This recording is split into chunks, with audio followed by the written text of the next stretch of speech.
welcome back to the Sussex studio.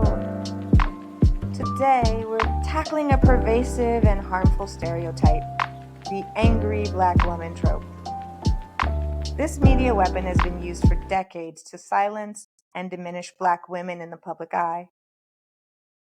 We'll use Meghan Markle's experiences as a springboard, but this conversation extends far beyond her. Let's rewind. Remember the headlines like Meghan Markle makes Kate Middleton cry or critiques of her being difficult? These paint a picture of an emotional, demanding woman, a stark contrast to the composed and graceful image that we often see. It's not just there in the headlines. Remember the constant scrutiny of her body language and facial expressions? Every perceived misstep was blown out of proportion, feeding into this narrative. It happens to so many of us. It happens in the workspace. It happens in malls. It happens when I'm grocery shopping to me. It happens in restaurants. It happens in museums. What are we to do? Beyond Markle, examining the pattern. This isn't just about Meghan.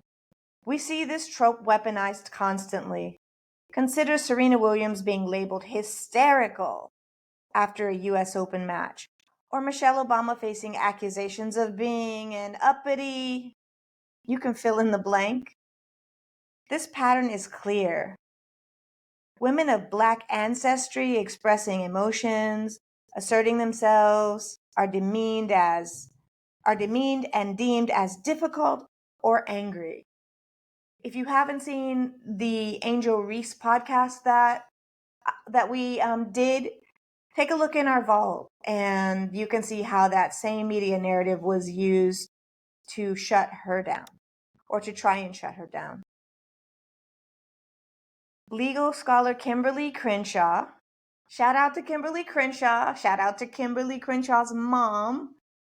She is a great political and legal mind, Kimberly Crenshaw, hailing from Canton, Ohio, right?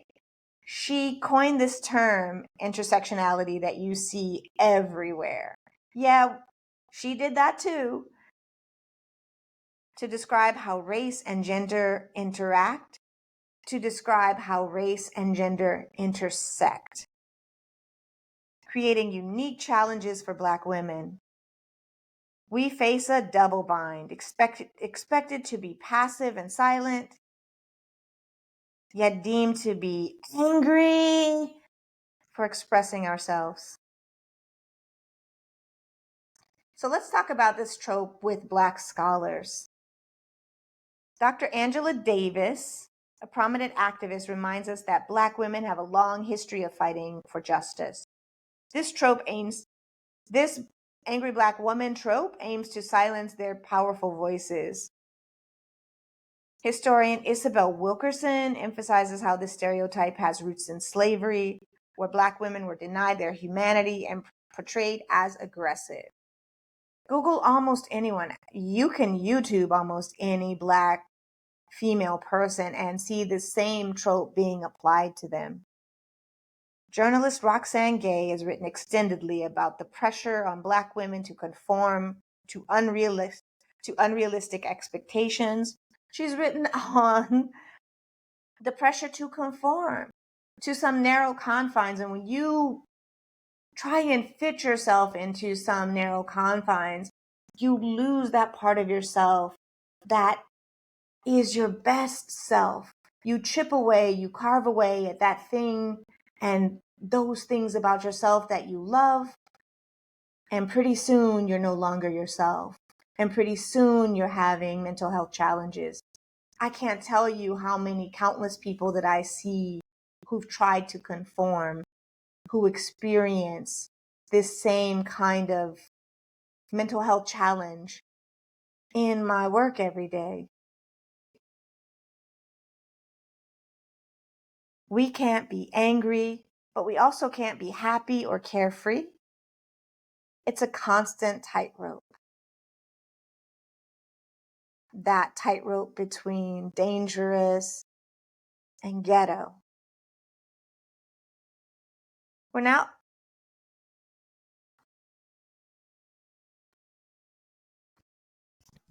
Have you ever experienced that at work, in school, in the public, in a restaurant, at a river, on the bus, in a car? You know, Dr. Seuss? Like anywhere and everywhere. This is a reality for many Black women and women of Black ancestry, not just those in the public eye. For me, and why I really got involved in the Sussex Squad was because I felt this intense need to protect Meghan. And by protecting Meghan, I felt like I was protecting Black women. I was protecting myself and my sisters in my activism.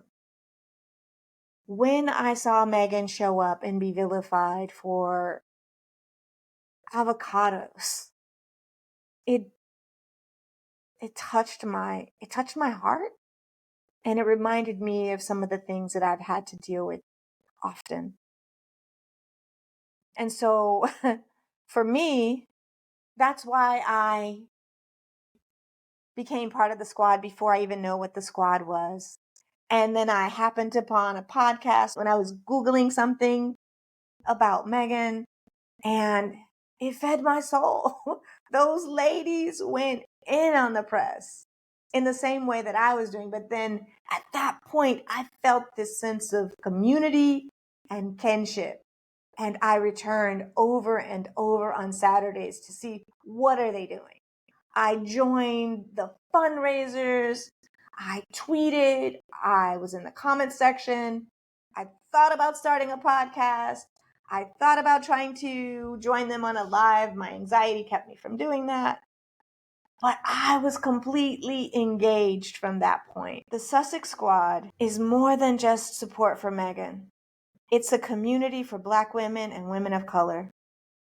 Using social media, we amplify voices, share mental health resources, celebrate our excellence and the excellence of other women and other peoples that are a part of the squad. And we create a space for open conversation. We are a testament to the power of community. The Sussex Squad shows Black women that they are not alone, that they can be their authentic selves and prioritize their mental health.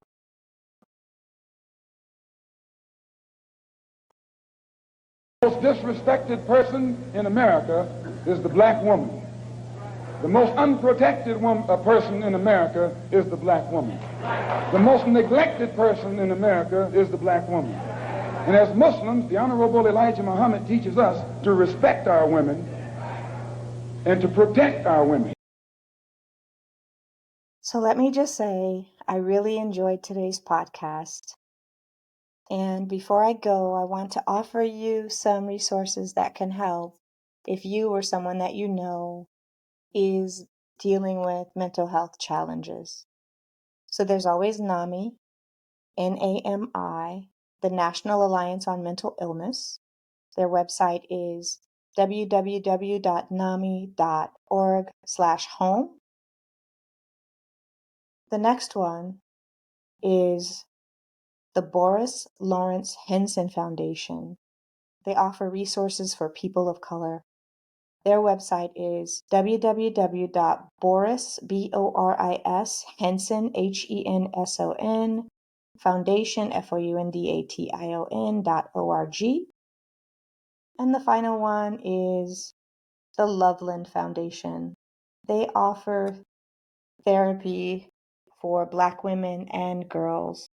And their website is www.thelovelandfoundation.org. Spelled THELOVELANDFOUNDATION.org. I hope you enjoyed this podcast as much as I did. I want to encourage you to subscribe to the podcast so that we can begin streaming live and then I can take calls from all of you. Have a wonderful rest of your day and remember to take care of your mental health. Ciao.